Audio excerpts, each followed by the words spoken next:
Lecture 4, Speech-Act Theory. The speech-act theory was introduced by Oxford philosopher John Austin in How to Do Things with Words, and further developed by American philosopher John Searle. Austin defines speech acts as the actions performed in saying something. Speech-act theory said that the action performed when an utterance is produced can be analyzed on 3 different levels. Let us have a look at the dialogue. 3 students are sitting together at the bun lunch, the social occasion at which the university lays on field rolls and fruit juice on the first day of the course to welcome the students and help them to get to know each other. I think I might go and have another bun. I was going to get another one. Could you get me a tuna and sweet corn one, please? Me as well? The first level of analysis is the words themselves. I think I might go and have another bun. I was going to get another one, and so on. This is the locution, what is said.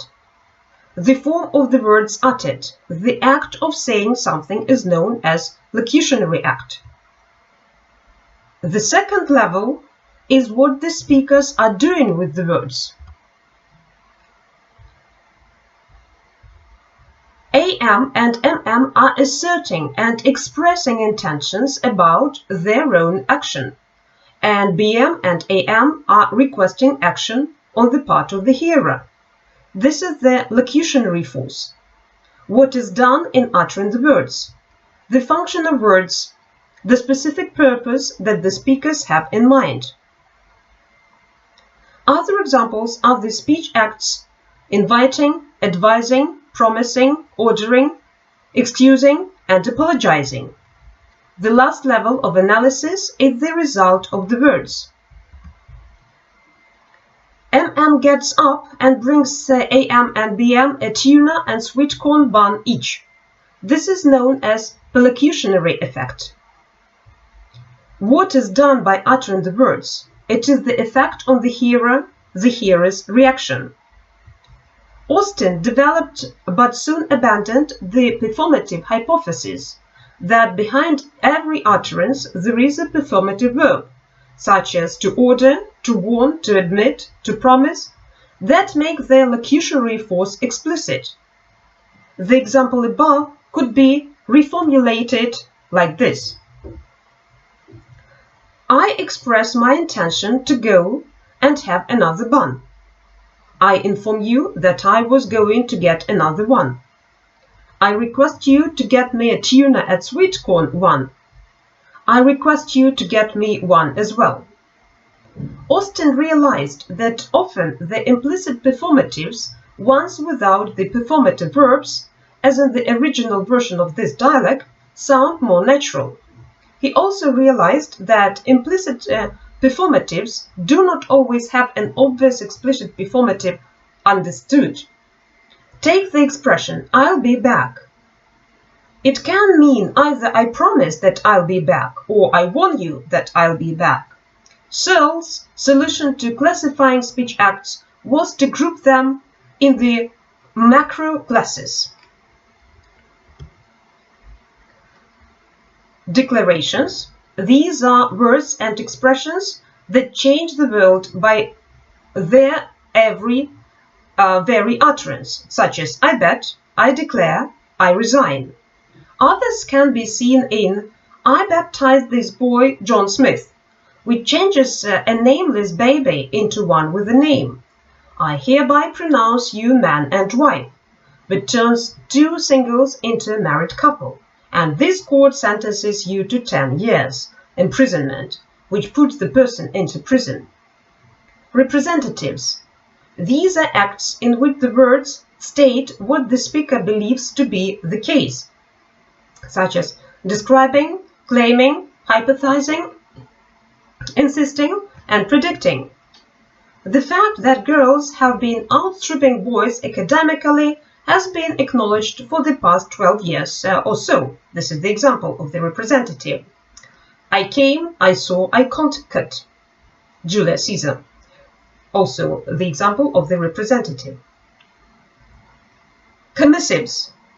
This includes acts in which the words commit the speaker to future actions such as promising, offering, threatening, refusing, vowing, volunteering. Ready when you are. I'll make him an offer he can't refuse. These are the examples of the commissives. Directives.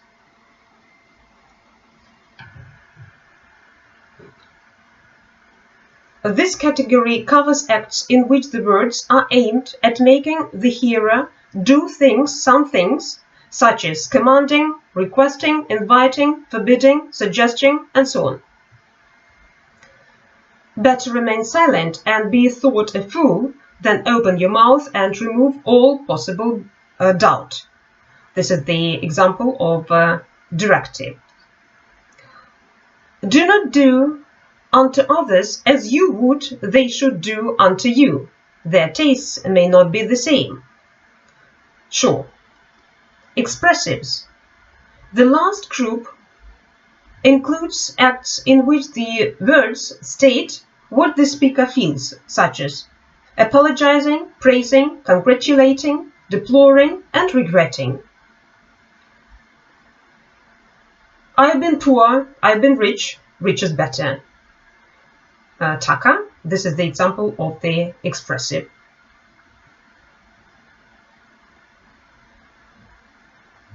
If I'd known I was gonna live this long, I'd have taken better care of myself.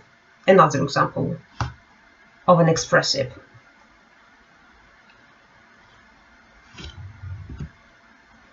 Felicity conditions. In order for speech acts to be appropriately and successfully performed, certain felicity conditions have to be met. For Austin, the felicity conditions are that the context and roles of participants must be recognized by all parties. The action must be carried out completely, and the persons must have the right intentions. For Searle, there is a general condition for all speech acts that the hearer must hear and understand the language, and that the speaker must not be pretending or playing acting. For declarations and directives, the rules are that the speaker must believe that it is possible to carry out the action. They are performing the act in the hearer's best interests. They are sincere about wanting to do it, and the words count as the act. To understand the need for felicity conditions, let us return to the students in their bun lunch, MM. Think I might go and have another bun, AM. I was going to get another one, BM. Could you get me a tuna and sweet corn one, please? And AM. Me as well. Here we have a directive speech act of requesting, could you get me a tuna and sweet corn one, please? Which can be explained using Austin's model. The context of the bun lunch is recognized by all parties. It is an appropriate place to talk about the buns and about wanting another one. The roles of participants are recognized. The students are equals, and it is not a great imposition, therefore, for one to ask another to get a bun. The persons have the right intentions. B, M, and AM must trust that MM is indeed going to get a bun, and they presumably intend to eat the buns that they asked for. The situation can also be explained using Searle's model. AM and BM seem to believe that it is possible for MM to get them buns. He has functioning legs and the buns are not too far away. They genuinely want the buns to eat. They are sincere. Their words count as a request. It cannot be said that BMI and AM are performing the act of MM's best interests. However, as they are performing it in their own interests. On the other hand, they are not asking for the buns in order to burden MM and make it difficult for him to bring all the buns back. And if AM wants to appear sociable and obliging, he is being offered an occasion to demonstrate it. Let us look at the example of a declarative speech act. There was a situation reported in the local press of a man and woman who discovered a month before their wedding that they had to complete all the necessary paperwork and that it would not be ready in time.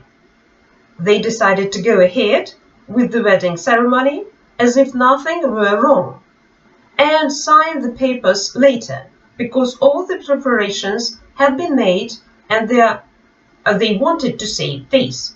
Thus, the priest's words, "I now announce you man and wife," did not marry them, legally because the papers were missing, and pragmatically because not the felicity conditions were met.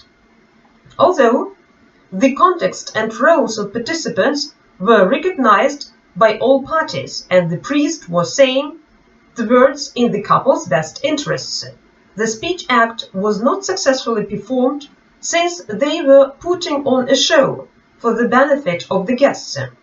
The action was not carried out completely, and the priest did not believe that it was possible to carry out the action, did not have the intention to carry it out, and was not sincere about wanting to do it.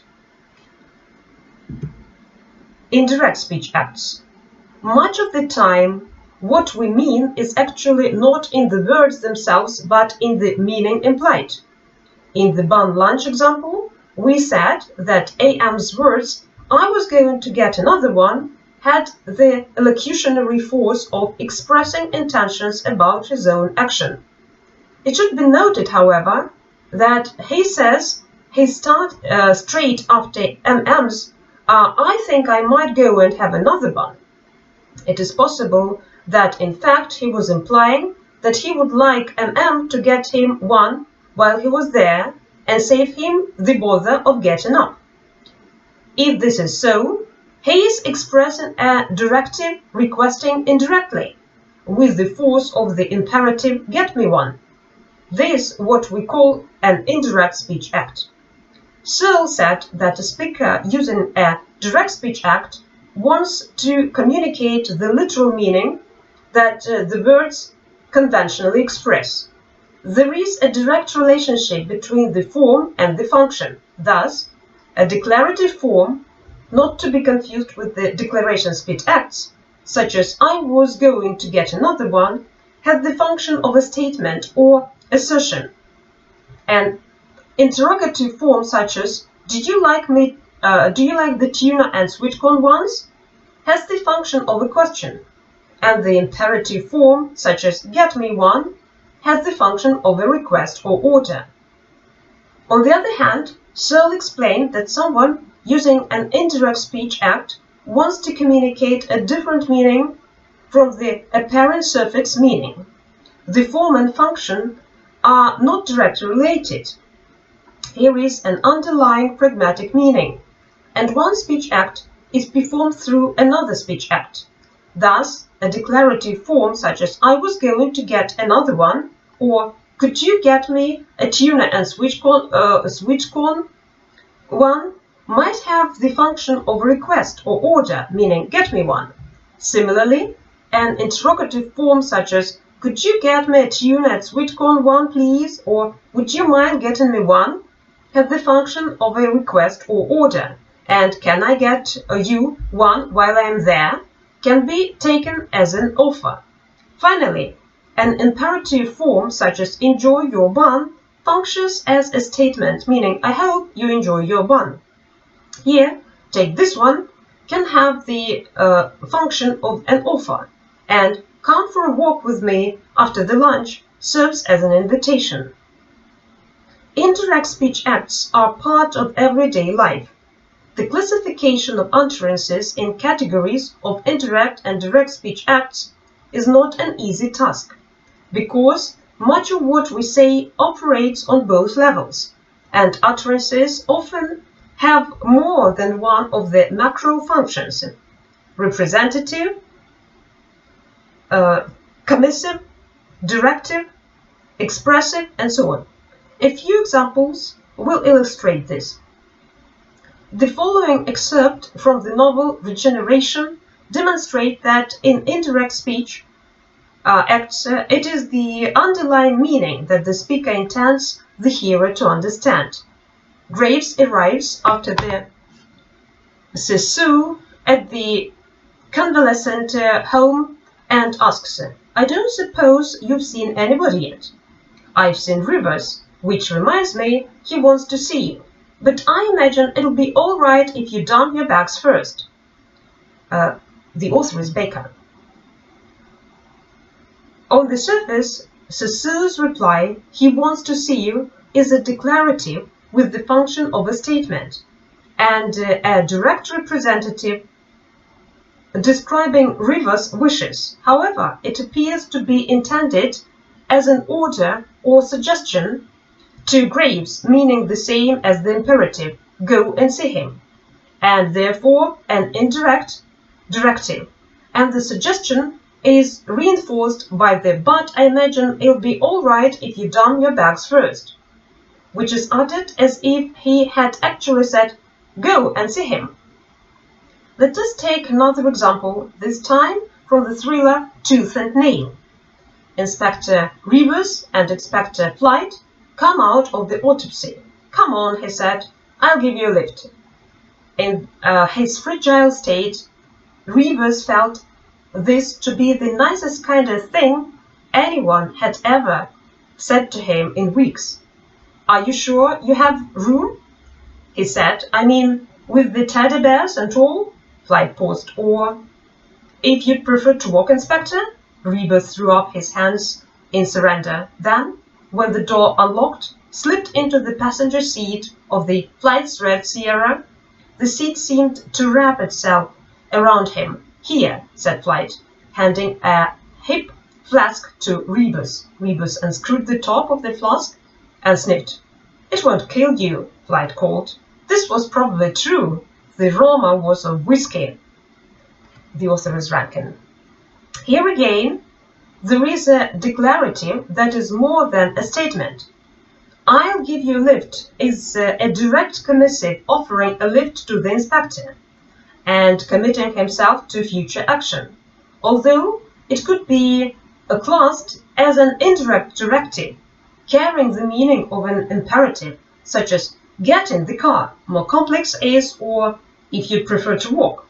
It is not half a declarative, and yet it is not just a direct directive, suggesting alternative action either, since it implies, "if you are going to be cheeky, I won't give you a lift," which is an indirect commissive making a threat. Similarly, "it won't kill you" looks on surface at the representative describing the contents of the flask, but in fact the implication is "drink it," an indirect directive commanding. Film lovers will be familiar with the film star Mac West, who once said to the admirers, "Why don't you come up and see me sometime?" She did not actually say, "come up and see me sometime." The hearer will, however, have understood the indirect directive inviting and ignored the direct representative asking why. Speech acts and society, social dimensions. Indirect speech acts constitute one of many forms of politeness. Indirectness is so much associated with politeness that directives are more often expressed as interrogatives than imperatives. This is especially the case with people with whom one is not familiar. An interesting case here is the sign to the public in many British restaurants, bookshops, and petrol stations that say, "Thank you for not smoking." The expressive thanking speech act is presumably used because it sounds more polite and friendly to all the strangers who read the sign than the impersonal directive prohibiting no smoking. One factor that can make speakers use indirect directives, in addition to lack of familiarity, are the reasonableness of the task, the formality of the context, and social distance. The differences of status, roles, age, gender, education, class, occupation, and ethnicity. Social distance can give speakers power and authority, and it is generally those of the less dominant role and so on who tend to use indirectness. Thus, in the short story Dealer's Choice, a young woman walks into the office of a private detective, older, male, and in a position of authority. She got to her feet, perched on top of her boxy 4-inch heels. She just about cleared my armpit. "I've been hoping to see you, Mr. Marlowe, hoping to interest you in taking a case for me, if you have time, that is." She made it sound as though her problem, whatever it was just a bit on the dull side, and that if I didn't have time for it, the two of us could forget it and move on to something more interesting. She expressed her request indirectly, hidden, under a representative describing herself. "I've been hoping to see you, Mr. Marlowe, hoping to interest you in taking a case for me." Cultural dimension. Speech acts and their linguistic realizations are culturally bound. The ways of expressing speech acts vary from country to country, from culture to culture. In India, for example, the expressive speech act of praising and congratulating a person on their appearance can be realized by the words, "How fat you are!" Because weight is an indicator of prosperity and health in a country where there is malnutrition. In Britain, these words express a speech act of deploring or criticizing, since the fashion and diet foods industries and possibly health education have conditioned many into thinking that slim is beautiful. Differences in speech act conventions can cause difficulties cross-culturally. The following example comes from Cuba. Person A, a British woman, telephoned the work center of Mr. Perez, B. A Cuban who worked with Mr. Perez picked up the phone. "Is Mr. Perez there?" "Yes, he is." Can I speak to him, please?" "Yes, wait a minute." A's question, "Is Mr. Perez there?" is intended as an indirect request for the hearer to bring Mr. Perez to the phone. B only hears an interrogative, with the function of direct representative, checking whether Mr. Perez is at his place of work. Limitations of speech act theory. When we try to categorize utterances in terms of speech acts, we often find that there is an overlap, that one utterance can fall into more than one macro class. Take the following example from the novel Lord of the Flies. "They are all dead," said Peggy, "and this is an island. Nobody don't know we're here. Your dad don't know. Nobody don't know." His lips quivered and the spectacles were dimmed with mist. "We may stay here till we die." On the face of it, this is a representative, a description of the present state of affairs, when the boy realizes that they are all alone on the island. And yet it is a very emotional little outburst. The boy is obviously crying, so could also be classified as an expressive. Another problem with the speech act model is that it has no provision for the messiness of everyday spoken language.